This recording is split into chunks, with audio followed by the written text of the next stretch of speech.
Bom dia a todos, a graça e a paz do nosso Senhor Jesus Cristo. Um Shabbat Shalom para todos. Nesta manhã de sábado, nós mais um dia glorificamos a Deus pelo seu amor, pela sua misericórdia, pela oportunidade de estarmos mais um dia na sua presença, de sermos luzeiros sobre a terra. E glória a Deus. Hoje nós vamos falar sobre um assunto muito polêmico, embora se tornou comum no mundo, mas polêmico na igreja, no cristianismo. E como tema nós vamos usar uma frase que diz assim: o que fazer quando chega o divórcio no nosso coração, na nossa vida, na nossa casa? Esse vai ser o nosso tema. Então hoje nós vamos estar falando sobre o divórcio. É algo que tem sido muito polêmico, porque muitos querem ter uma condução mundana e não bíblica através do divórcio. Embora Deus permitisse com que Moisés desse a carta de divórcio, mas a vontade dele é que todos nós venhamos viver o casamento até que a morte nos separe. Amém, queridos? Então, hoje, nós vamos estar falando aqui, através do livro de Mateus, no capítulo 19, a partir do versículo 3, aonde vai até Jesus, os fariseus, como sempre, eles gostavam de experimentar Jesus, porque eles não criam que Jesus era o Filho de Deus. Eles não criam, então isso fazia com que eles ficassem interrogando Jesus sempre quando Jesus falava alguma coisa, ensinava, e eles interpelavam Jesus. Então a palavra de Deus diz assim: vieram a ele alguns fariseus e o experimentavam, perguntando: é lícito ao marido repudiar sua mulher por qualquer motivo? Então respondeu ele: não tendes lido que o Criador desde o princípio os fez homem e mulher, e que disse: por esta causa deixará o homem pai e mãe e se unirá à sua mulher, tornando-se dois uma só carne. De modo que já não são mais dois, porém uma só carne. Portanto, o que Deus juntou não separe o homem. Replicaram-lhe, por que mandou então Moisés dar a carta de divórcio e repudiar? Respondeu-lhe Jesus: por causa da dureza do vosso coração é que Moisés vos permitiu repudiar a vossa mulher. Entretanto, não foi assim desde o princípio. Eu, porém, vos digo: quem repudiar sua mulher, não sendo por causa de relações ilícitas, e casar com outra, comete adultério. E o que casar com a repudiada, comete adultério. Disseram-lhe os discípulos: se essa é a condição do homem relativamente à sua mulher, não convém casar. Jesus, porém, lhe respondeu: nem todos são aptos para receber este conceito, mas apenas aquele a quem é dado. Essas pessoas que não são aptas para receber isto, são as pessoas do mundo, São as pessoas, mas apenas aquele a quem é dado. Existe algo que nós precisamos entender no cristianismo, na nossa caminhada cristã, é que para o seu povo, Deus deu a sua graça. E o que significa graça? A graça é o suporte, é a força que precisamos para vencer as fraquezas, os desejos, as vontades, as emoções, as fragilidades, as fraquezas da nossa alma. Então, geralmente, o divórcio vem por uma fraqueza, uma decepção, traição, frustração, algo que está dentro do nosso coração. Mas, através disso, Deus, Ele nos deu a sua graça para suportar isso. E a graça é o poder. E o poder é o amor. O amor é o perdão. Então, quando pelos fariseus, sempre colocarem a lei de Moisés, que Deus deu a Moisés, contraditando o que Jesus falava, Jesus, ele disse para eles, já que eles estavam todo o tempo trazendo em referência aos ensinamentos de Moisés, ele replica, ele diz, olha, Deus permitiu o divórcio por causa da dureza do vosso coração, porque vocês não querem perdoar. Por isso que foi dado, né? Aqui fala de relações ilícitas, não só a questão da traição, queridos. Tem pessoas que têm atitudes imorais. No Antigo Testamento, em Deuteronômio 24, quando Moisés fala sobre isso, sobre que o homem dava carta de divórcio para a mulher, ele ressalta algo quando a gente vai ler aqui em Deuteronômio 24, ele diz assim, olha, versículo 1 diz assim, se um homem tomar uma mulher e se casar com ela, e se ela não for agradável aos seus olhos por achado coisas indecentes nela, atitudes indecentes, são atitudes que vai além da traição. É uma pessoa lasciva, uma pessoa que tem algo diferente, assim, repudiante mesmo. Algo que, vamos dizer, que dá nojo. Por isso fala repúdio. Repúdio é nojo, né? E é por isso que quando o homem dá carta de divórcio, e a palavra fala que se a repudiada, se alguém casar com a repudiada, se tornará adúltero, né? Então, a Bíblia ela é muito clara para nós, nos ensinando sobre essa questão. Mas, olhando bem para a palavra, você vê que os fariseus, eles trazem os ensinamentos de Moisés, mas Jesus sempre leva para o início, para Gênesis 24, ou Gênesis 2, 24, desculpa, Gênesis 2, 24, né? E ele diz assim, por esta causa deixará o homem pai e mãe, se unirá à sua mulher e tornar-se-ão dois, uma só carne. Então, desde a criação, quando Deus deu para Adão uma companheira, uma auxiliadora, Deus ensinou isso. Agora, vocês não são mais dois, vocês são um. E vocês viverão até que a morte os separe.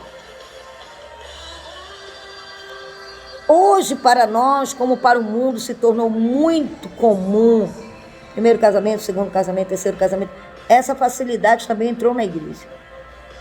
Entrou no meio do povo de Deus, vamos dizer. E muitos gostaram, né? Muitos acabaram aceitando as influências mundanas. E aí, Jesus, ele é muito claro que não era assim. Deus criou o homem e a mulher para se casarem e viverem até que a morte os separe. Então, quando nós aprendemos aqui no Novo Testamento, Paulo também, ele é muito enfático na carta de 1 Coríntios, no capítulo 7, sobre o casamento e o divórcio. Então, hoje, o que fazer quando o divórcio chega na nossa vida, no nosso lar, na nossa família, no nosso coração? Ele passa a ser o desejo da nossa alma. O que fazer com ele? Bom, em primeiro lugar, eu acredito que nós devemos ir para Deus, para a palavra de Deus. Como cristão, devemos ter isso. Não podemos ter essa atitude que às vezes até temos, que é uma atitude mundana. Em vez de nós irmos para Deus, nós vamos para um amigo, nós vamos para um pai, para uma mãe, uma pessoa mais próxima. O perigo é de nós fazermos isso ainda que seja um amigo, ainda que seja o pai, uma mãe, uma pessoa mais próxima, é saber se essas pessoas são tementes. Por quê? Porque a palavra de Deus diz: não andeis no conselho do ímpio. Então nós precisamos ver com quem nós vamos nos aconselhar, queridos. Embora possa ser um amigo, uma amiga, tens que saber se ele vai te aconselhar à luz da Bíblia. Se é teu pai ou tua mãe, se vai te aconselhar à luz da Bíblia. Porque às vezes acontece que um pai ou uma mãe não gosta do cônjuge, do filho ou da filha e acaba incentivando os filhos a terem uma atitude errada, né? Então consegue persuadir o filho ou a filha a se divorciar. Eu não gosto mesmo da mulher dele, eu não gosto mesmo do marido dela, então acho melhor mesmo. Então já é uma vontade ou do pai ou da mãe. E hoje tem muitas mães difíceis, queridas, mães amarguradas no casamento, que vai sim direcionar o filho ou a filha a ser amargurado. Não vai ser besta não, é melhor tu largar mesmo esse trato, essa mulher. Esse é o ensinamento hoje. É melhor tu arranjar outro, porque isso daí é perca de tempo. Querido, isso é uma fala mundana. No mundo realmente é perca de tempo, mas no cristianismo não é.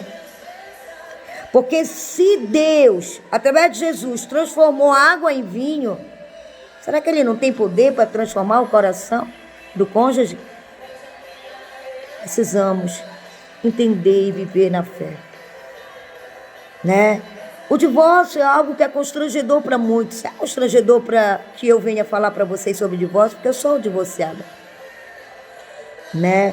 E entendendo hoje, né, na época que eu me divorciei, embora eu pudesse dizer que eu era cristã, mas eu não era baseada pela Bíblia. Então eu tive essa infelicidade de quebrar essa aliança, que eu achava que eu estava quebrando com o marido. Na verdade, eu estava primeiro quebrando com Deus, né? Como diz Davi, eu pequei contra Deus.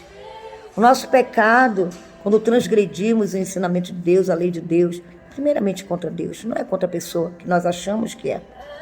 Então, eu também fiz isso. Há dois parâmetros na questão do divórcio. Uma pessoa que se divorcia no tempo da ignorância e uma pessoa que se divorcia já se dizendo, entre aspas, cristã, que era, no caso, eu, entre aspas, né? Para as pessoas que aconteceu isso no tempo da ignorância, Deus, Ele tem uma palavra, sim, gloriosa, né? Lá em Atos 17:30, Deus não leva em consideração o tempo da ignorância, mas Ele ordena que todos, de qualquer lugar, cheguem ao arrependimento. Embora Deus não vá relevar essa atitude, Ele quer que nós nos arrependamos. Ele quer que as pessoas cheguem ao arrependimento. O que é o arrependimento? É reconhecer que nunca deveria ter se divorciado, né? Que até que a morte separe. Reconhecer e pedir perdão para Deus. E começar novamente uma vida, começar biblicamente. Porque quando eu me arrependo, com certeza, eu me tornei uma seguidora de Jesus. Porque Jesus, Ele diz, arrependei-vos, né?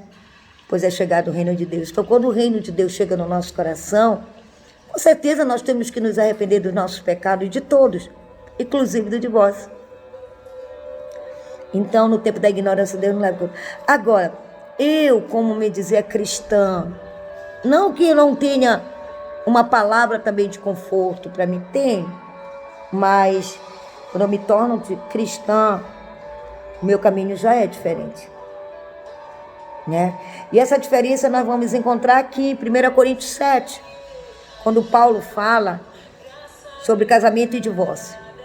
Capítulo 7, versículo 10 de 1 Coríntios diz assim: ora, aos casados ordeno não eu, mas o Senhor, que a mulher não se separe do marido.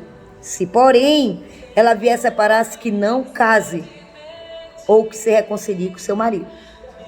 Esse é o meu caso, né? Então, eu tenho que ver, eu tenho que entender, eu tenho que parar e analisar, porque muitas das vezes nós queremos o divórcio, mas queremos o divórcio para casar novamente, né? Porque nós estamos atrás dessa falsa felicidade. Porque achamos que felicidade é ter um relacionamento. Colocamos a felicidade em cima de pessoas. Eu quero dizer para mim, para você, que felicidade colocada na mão de pessoas é você assinar a sua infelicidade. Mas se nós colocarmos a nossa felicidade em Deus, seremos homens e mulheres mais felizes da terra. Por quê? Porque felicidade, biblicamente, pelos ensinamentos de Deus, está lá em Salmo 128:1. Feliz é aquele que teme ao Senhor e anda nos seus caminhos. Então, o conceito de felicidade é obediência a Deus, é temor a Deus. Então, porque muitos de nós não conhecemos o verdadeiro significado de felicidade, nós aprendemos que felicidade é relacionamento, acabamos nos envolvendo com qualquer pessoa, alguém que seja atrativo aos nossos olhos, alguém que seja atrativo pelo bolso, pela vida, pelo carro, enfim, por qualquer coisa, né? E não atrativo pelo que diz a Bíblia. Um homem temente a Deus, uma mulher temente a Deus. Então nós vimos que Paulo, ele diz para mim, né? Na época eu, embora conhecesse algumas coisas do cristianismo, da palavra de Deus, eu não conseguia me lembrar dessa parte. E eu achava que eu me divorciando eu poderia assim ter uma vida. Tanto que entrei de cabeça no pecado, na desobediência, na prostituição, né? Achando que nesse caminho eu poderia encontrar algo que fosse me fazer feliz. E é engano nosso, porque embora pareça estar bem no pecado, não estamos felizes. Não achamos, porque não há felicidade longe de Deus, né? E Paulo, ele é muito claro. Então, quando eu me converti mesmo ao cristianismo, me arrependendo, eu comecei a ler a palavra de Deus, o evangelho, e eu entrei aqui. E quando eu vi assim que ou a mulher se reconcilie com o marido, ou permaneça sem se casar, que é o meu caso, né? Por quê? Reconciliar não dá, o marido casou. Mas eu, conhecendo a palavra de Deus, hoje, na época que eu estava me convertendo, bom, para mim não dá. Hoje ele já é casado. Então eu tenho que permanecer sozinha. Não posso me casar. Até que ele morra. Mas Cláudia, tu quer que ele morra? Falei, não quero, não é isso. Mas a Bíblia diz aqui, no mesmo capítulo de 1 Coríntios 7, no versículo 39, diz assim: a mulher está ligada enquanto vive o marido. Contudo, se vier falecer o marido, fica livre para se casar. Não é claro aqui que só posso me casar se o marido vier falecer? Então são essas coisas que nós, essas pegadinhas do engano, que nós achamos que fazendo uma coisa, nós estamos fazendo certo, e nós acabamos, né, atraindo algo para nós. Hoje, para mim, realmente, debaixo do sangue do Senhor Jesus, não é um sacrifício eu viver sem me casar, ou eu viver sozinha. Glória a Deus. Por quê? Porque eu entendi que felicidade é temer a Deus e andar nos seus caminhos. Então hoje eu procuro temer a Deus, andar, e isso me satisfaz, isso preenche todo o meu coração. Porque eu aprendi que a minha mente tem que ser renovada pela boa e perfeita e agradável vontade de Deus. Experimenta. E eu experimentei viver o que diz o Evangelho. E o Evangelho diz isso, que eu e você, né, podemos ser felizes sem ter um relacionamento. E não mais ainda, eu recebi uma palavra, lendo mesmo, indo para Deus, questionando com o Senhor, chorando, buscando. Porque é como eu digo para vocês, que nós devemos procurar buscar Deus quando nós decidimos algo que está fora da palavra de Deus, né? E eu ali com o Senhor pedindo perdão um dia que eu digo já faz tempo, Deus me deu uma palavra em Isaías, né? E essa palavra serviu de consolo, Isaías 54. E eu fiquei maravilhada com o Senhor, né? Aqui, Isaías 54, 4 diz assim: não temas, porque não serás envergonhada, não te vergonhe, porque não sofrerás humilhação, pois te esquecerás da vergonha da tua mocidade, e não mais te lembrarás do opróbrio da tua virgem, porque eu, o Criador, sou teu marido. O Senhor dos Exércitos é o seu nome, o Santo de Israel é o teu Redentor. Ele é chamado o Deus de toda a terra. Então, quando Deus me falou isso, né? Quando nós começamos e Ele começa a consolar o nosso coração, e nós passamos a começar a nos alegrar, né? Isaías ele fala: canta alegremente, ó estéril que não exclama, tu que não tivesse dor de parto, porque mais são os filhos da mulher solitária do que os filhos da casada, diz o Senhor. Alarga o espaço da tua tenda, estenda-se o toldos da tua habitação e não impeça. Alonga as tuas cordas, afirma bem as tuas estacas, porque transbordarás para a direita e para a esquerda. A tua posteridade possuirá as nações, fará que se povoe a cidade assolada, né? E a próprio Deus fala para nós, porque, versículo 6, o Senhor te chamou como mulher desamparada, de espírito abatido, como mulher da mocidade que fora repudiada, diz o teu Deus. Por breve momento te deixei, mas com grande misericórdia torna a colher-te. No ímpeto de indignação, escondi de ti a minha face por um momento, mas com misericórdia eterna me compadeço de ti, diz o Senhor, o teu Redentor. Essa palavra consolou meu coração. O Senhor disse que sou teu marido. E eu louvei a Deus por isso. E até hoje eu vivo com essa palavra, que o Senhor é meu marido. Então, o divórcio serviu para mim de ensino, até para minhas outras escolhas, querido. Porque nós escolhemos coisas achando que uma coisa é outra. Eu achei que eu me divorciei, eu não poderia ser feliz em um outro relacionamento. Mas não é bem assim. Claro, isso tudo nós encontramos na palavra de Deus. É por isso que Jesus, quando ele fala aqui em Mateus, ele diz que nem todos são aptos para receber este conceito, mas apenas a quem é dado. E eu acredito que quem é dado é todo aquele que crê. É para todo aquele que crê. É aquele que crê no que diz a palavra de Deus sobre fraqueza. Quando Paulo vai à presença de Deus, né? E Deus diz para ele: a minha graça te basta. O meu poder se aperfeiçoa na tua fraqueza.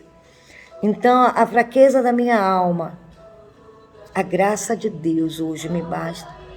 Então, quando nós estamos nesse inteirinho, nessa vida, nessa busca, precisamos ter cuidados, né, sobre as pessoas. Assim como os fariseus não paravam de interrogar Jesus, colocando sempre Jesus, querendo colocar Jesus em uma saia justa. Muitas das vezes nós também. Muitas das vezes Deus prova a nossa fé, queridos. E se nós não tivermos pautado no que diz a Bíblia, né? Então nós precisamos ter muito cuidado com o coração, como já disse o profeta Jeremias, enganoso é o coração do homem. E um dos maiores enganos da nossa alma é a frustração, é a decepção, é a traição, é a mágoa, né? Quando Jesus diz que Moisés deu a carta de divórcio pela dureza do coração, né? Como ele disse, porque vocês não queriam perdoar. Então vem por esse caminho, pela mágoa, pela decepção, pela traição. Isso faz com que a dureza entre nosso coração e a nossa mente fica obscura. Nós não conseguimos mais ter esperança, nós não conseguimos mais acreditar. Porque a dureza do coração cega o entendimento. E a mágoa é um caminho para a cegueira. Eu fiquei cega, né? Eu fiquei magoada, frustrada por muitas questões no meu casamento. E acabei que, tipo o ditado do mundo, chutando o pau da barraca. Mas não é assim que nós, como cristãos, devemos agir. Não é assim. Embora nós sejamos influenciados pela atitude do cônjuge, ou o homem pela má atitude da mulher, ou a mulher pela má atitude do homem, nós não devemos, nós precisamos buscar a Deus, correr para o Evangelho, para a palavra, para a oração, pedindo graça. Porque a palavra de Deus diz que a mulher santa ou o marido santo santifica o cônjuge ímpio. Né? Mas acredito que muitas das vezes é a última coisa que nós queremos fazer, porque estamos com o coração duro, não conseguimos perdoar. E o que nós queremos é nos vingar, é magoar o outro também, como fomos magoados, é frustrar o outro como fomos frustrados, é decepcionar o outro como fomos decepcionados. Então acaba entrando, o pecado faz com que o espírito da vingança entre. O pecado, que é a desobediência à palavra de Deus, acaba nos levando por um caminho terrível. Quando nós, em nossa mente perdida, achávamos que poderíamos viver melhor, entramos por um caminho pior. Porque a felicidade não está na mão de ninguém, a não ser nas mãos de Deus. Então Jesus, ele traz para nós o caminho do arrependimento, do conserto, do perdão, queridos. Jesus, ele diz assim, né, que ele gostaria que nós não pecássemos. Mas se nós pecamos, nós nos lembremos que nós temos um advogado, que é Cristo Jesus, que vai na presença do Pai e advoga a nossa causa diante do Senhor. Como ele advogou a causa de Pedro, quando Satanás quis cirandar, e Jesus disse, não, Pai, não permite. Pedro ainda não está convertido. Eu acredito que quando nós chegamos também a ter atitudes erradas, Jesus diz, não, Senhor, não entra com juízo, porque ela nem estava convertida. Né? Eu acredito muito nisso. E glória a Deus por isso, porque o Senhor, ele nos perdoa quando nós nos arrependemos. Hoje, eu realmente vivo muito grata a Deus, sou muito feliz com o Senhor, muito feliz com o meu pai, com o meu pastor, com o meu Salvador, com o meu marido. Né? Hoje eu me esforço para viver e andar na sua presença e agradá-lo e confiar nele em tudo. Como diz o salmista no capítulo 37, versículo 5. Entrega o teu caminho ao Senhor, confia nele, o mais ele fará. Então eu entreguei meu caminho ao Senhor, minha vida, tudo que tinha dentro de mim. Hoje eu confio em Deus, confiar é esperar o agir de Deus. Ele que vai fazer, se Ele quiser. Né? Então uma vida, quando nós precisamos buscar a Deus, né? Não deixarmos que a influência do mundo, do nosso coração, venha nos levar para esse caminho.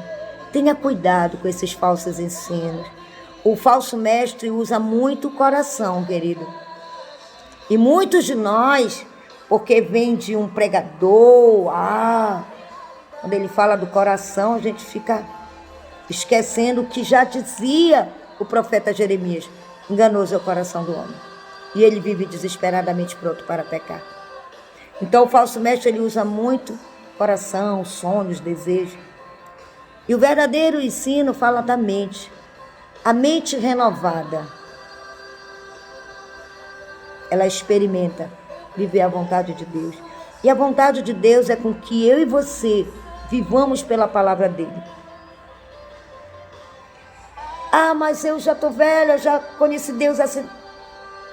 Deus não leva em conta o tempo da ignorância. Ele quer que, ainda que a gente venha conhecê-lo agora, numa idade avançada, acho que nós venhamos nos arrepender dos nossos pecados, das nossas atitudes, do passado errado. E até hoje eu não paro de me arrepender, porque foi tanta coisa, né? São mais de 50 anos, queridos. Então tem muito pecado para confessar, mas Deus, Ele é fiel e justo para perdoar todos os nossos pecados. Então, ainda que nós venhamos viver isso, a turbulência do divórcio, vamos ter cuidado, vamos ter vigilância. Cuidado com quem nós nos aconselhamos, ainda que seja pai e mãe. Tenha cuidado. Tenha cuidado, porque o divórcio, eu sempre costumo dizer que é um cárcere semiaberto. Você entra e sai, mas você tem limite. E o limite do divorciado, da divorciada, pelo menos pela Bíblia, tu é livre, mas tu não pode mais te casar. Tem que esperar o teu cônjuge morrer. É o que Paulo diz, né? Em 1 Coríntios 7, 39. Então eu preciso, pela fé, crer nisso e ter paz nisso. E eu louvo a Deus porque eu tenho paz. Confesso a vocês que já me perturbou muito. Mas hoje em dia, para a glória de Deus, eu sinto paz. Hoje eu desejo sim andar pela palavra de Deus. Ainda que muitas das vezes, né, a gente acha difícil, mas quando entendemos os propósitos de Deus e andamos redimidas, isso não é que se torna fácil. O Senhor nos dá paz. Então hoje eu tenho paz em andar concernente à vontade de Deus. Então que nós venhamos, se passamos por isso, ou se estamos passando, ou se alguém, não levar uma palavra de consolo, mas uma palavra bíblica. Vamos orar, vamos ajudar nosso irmão em oração, para que ele venha ter entendimento que é melhor obedecer do que sacrificar. Que é melhor renunciar o coração, renunciar ao mundo, renunciar os desejos e buscar em primeiro lugar o reino de Deus, a sua justiça, para que as demais coisas nos sejam acrescentadas. Deus nos dá graça para vencer. A graça dele nos basta. Amém? Então é o que eu entendo pelo divórcio, pela palavra, pelo Novo Testamento, é que eu, como divorciada hoje, preciso permanecer sozinho. É o que a Bíblia diz. Mas Jesus, ele disse, muitos não conseguirão andar nesse conceito, só a quem lhe é dado. E eu creio que Deus me deu. Por quê? Que eu pedi, queridos. Embora eu tenha ido para o divórcio, uma coisa que Deus não quer, não gosta, ele repudia, ele odeia o divórcio. Eu transgredi isso, mas eu consegui, e tenho conseguido debaixo do sangue de Jesus. Eu creio que você conseguir até que ele venha permanecer sem casar. Esperando que, se for da vontade de Deus, o cônjuge vai. Não que eu desejo, tá, queridos? Mas se não for, eu vou continuar esperando a vontade de Deus. E se eu morrer esperando a vontade de Deus, glória a Deus que eu vou morrer feliz. Bem-aventurado é aquele que ama a Deus e anda nos seus caminhos. Eu amo a Deus hoje. E para mim não é sacrifício nenhum hoje ficar, como diz a palavra. Por quê? Porque a graça de Deus me basta. Deus me deu graça para que eu consiga vencer a mim mesma. Amém, queridos? Porque o nosso maior inimigo somos nós mesmos. É o desejo do nosso coração. E a palavra de Deus fala muito sobre isso. E lendo a Bíblia eu descobri tantas coisas que eu não sabia. E que eu procuro ter uma vida de vigilância e muita oração. Comunhão com Deus, temor, perseverança, alegria, paz. Amém, queridos, porque a minha vida não está mais na mão de ninguém. A minha vida está nas mãos de Deus. Amém? Então, que hoje nós venhamos consertar os nossos caminhos. Não sei como está o caminho de cada um. E cada um, Deus tem uma palavra, né? Mas com arrependimento, nós consertamos tudo. Porque Jesus veio para salvar os arrependidos, né? Então vamos nos arrepender e consertar nosso caminho. Porque o Senhor está voltando. Amém, queridos? Que Deus nos abençoe. Que a graça de Deus seja abundante em nossos corações. Um Shabbat Shalom para mim e para você. Feliz sábado. Feliz dia. E que vivamos na presença de Deus. Amém? Deus nos abençoe.